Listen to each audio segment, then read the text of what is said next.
Você já viu o que João diz na carta de 1 João? Isso é importante para a sua fé, a sua vida. Mas antes de lermos o capítulo 1 de 1 João, vamos conhecer melhor a carta. A maioria dos artigos em revistas e das colunas de jornal prosseguem do ponto A para o ponto B, do ponto B ao C, do ponto C para conclusivo D. O nosso modelo de pensar, de raciocinar, partindo de premissas para chegar a conclusões, é algo que herdamos dos antigos gregos. É uma abordagem tipicamente ocidental. Ao lermos as escrituras sagradas, a maioria de nós tende a supor que o escritor usará esse tipo de argumentação. E alguns escritores bíblicos de fato fazem assim. Embora judeus de origem, o apóstolo Paulo proporciona em seus escritos exemplos brilhantes do estilo de pensamento ocidental. Tomemos, por exemplo, o livro de Romanos. Essa obra-prima inspirada por Deus foi escrita de forma tão bem elaborada quanto qualquer petição legal que vá para a mesa de um juiz. Paulo não poupa palavras ao argumentar que todos somos pecadores e ao explicar como Deus se propõe a remover nossos pecados em Jesus Cristo. Então, a partir do capítulo 12, Paulo detalha as explicações da nossa salvação para a vida diária. É um exemplo magistral do estilo de argumentação ocidental. Mesmo assim, a maioria dos escritores sagrados veio de uma cultura oriental, especificamente judaica. Seu estilo de argumentação é muitas vezes diferente do que estamos acostumados. Em 1 João, o apóstolo João entrelaça doutrina e prática num movimento que lembra a costura de uma tapeçaria. Como resultado, vemos complexas ligações entre o crer correto e o agir correto. Os temas de João movem-se em espiral. Cada vez que ele expande para um conceito-chave, ele acrescenta mais algumas coisas que vão ganhando forma. Nada disso tira ou infere na infalibilidade e na inspiração divina de qualquer livro bíblico, mas permanece como um lembrete para nós, leitores de hoje, para tirarmos o máximo proveito de cada passagem da Escritura. Precisamos levar em consideração o fato de o Espírito Santo ter usado o pano de fundo, as experiências e o estilo literário de cada autor sagrado para produzir o manuscrito como nós temos hoje diante de nós. João, o pastor. Você pode ler 1 João e deixar de perceber o coração pastoral que tanto influencia o seu conteúdo. João amava as pessoas para as quais escreveu.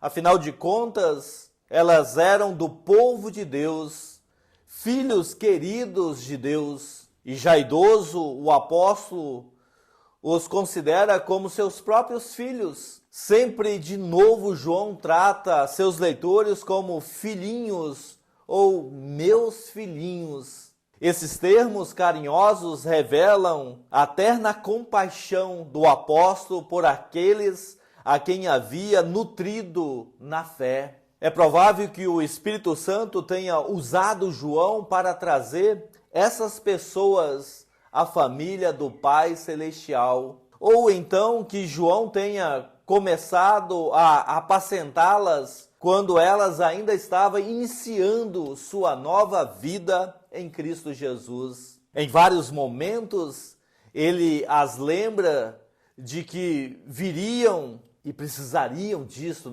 ir ao princípio da palavra do nosso Deus. Apesar da ameaça do ensino falso, João não está criando uma nova doutrina. Tudo o que ele está escrevendo nesta carta, ou deveria ser familiar para aquelas pessoas que já tinham ouvido dele a mesma retórica. A verdade não mudou, nem mudaram as explicações desta verdade para as suas vidas diárias. João também é tido como polêmico. Enquanto exorta seus queridos filhos a amarem uns aos outros, João expressa claramente aquilo que o amor não é: a tolerância do erro doutrinário na família da fé. Os opositores de João haviam atacado a pessoa do próprio Cristo. Eles negavam sua divindade e, ao fazerem isso, esvaziavam o significado da cruz. Essa é a natureza da heresia. Hoje, assim como no primeiro século, existem aqueles que se consideram juízes sobre a revelação de Deus. Eles perturbam a unidade da fé que o Espírito Santo quer criar na igreja. Mais cedo ou mais tarde, Satanás convence-os de alguma maneira a abandonar a redenção, a salvação. E dessa forma, a imoralidade vem logo a seguir na vida dessas pessoas. É por isso que João chama o seu povo com um apelo urgente a voltarem para o princípio. Essas são questões de vida espiritual e morte espiritual. Satanás dificilmente conta mentiras novas. As antigas ainda funcionam muito bem. Ainda hoje, críticos debatem a identidade de Jesus Cristo. Criativos teólogos ainda trilham o velho caminho em que apresentam um certo gnosticismo nos seus argumentos. Eles podem até encobrir suas teorias favoritas com um novo cobertor de terminologias, mas continuam distorcendo as Escrituras a fim de apoiarem as suas mentiras da mesma forma. No fim das contas, o erro continua o mesmo. Quem é Jesus Cristo? Essa é a questão que João apresenta desde o início. Sua resposta não mudou, não muda. Procure-a ao estudar o texto de 1 João. Agora convido a você a abrir a sua Bíblia em 1 João, no capítulo 1, dos versículos 1 ao versículo 4. O que era desde o princípio, o que temos ouvido, o que temos visto com os nossos próprios olhos, o que contemplamos e as nossas mãos apalparam, com respeito ao Verbo da vida. E a vida se manifestou, e nós a temos visto, e dela damos testemunho, e vô-lo anunciamos. A vida eterna, a qual estava com o Pai, e nos foi manifestada. O que temos visto e ouvido, anunciamos também a vós outros, para que vós igualmente mantenhais comunhão conosco. Ora, a nossa comunhão é com o Pai e com o seu Filho Jesus Cristo. Estas coisas, pois, vos escrevemos para que a nossa alegria seja completa. João, de certa forma, ele começa a epístola, a sua carta, da mesma forma que ele começa o Evangelho, exaltando a Cristo Jesus, exaltando aquilo que eles ouviram da parte de Deus e continua anunciando aquilo que Jesus havia ensinado a eles. A nós cabe olhar para Jesus como verdadeiro Deus e nele dar testemunho para a nossa vida e para a vida das outras pessoas que estão à nossa volta.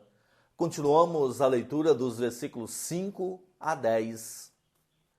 Ora, a mensagem que da parte dele temos ouvido e vos anunciamos é esta: que Deus é luz e não há nele treva nenhuma. Se dissermos que mantemos comunhão com Ele e andarmos nas trevas, mentimos e não praticamos a verdade.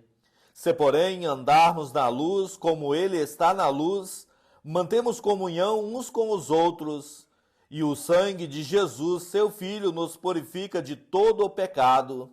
Se dissermos que não temos pecado nenhum, a nós mesmos nos enganamos, e a verdade não está em nós. Se confessarmos os nossos pecados, Ele é fiel e justo para nos perdoar os pecados e nos purificar de toda injustiça. Se dissermos que não temos cometido pecado, fazemo-lo mentiroso e a sua palavra não está em nós. É uma mensagem quase de confissão, quando a gente confessa que nós somos pecadores, que nós necessitamos de Cristo Jesus. Tem muitas pessoas que acham, minha vida é uma vida boa, eu não erro, eu não peco diante de Deus.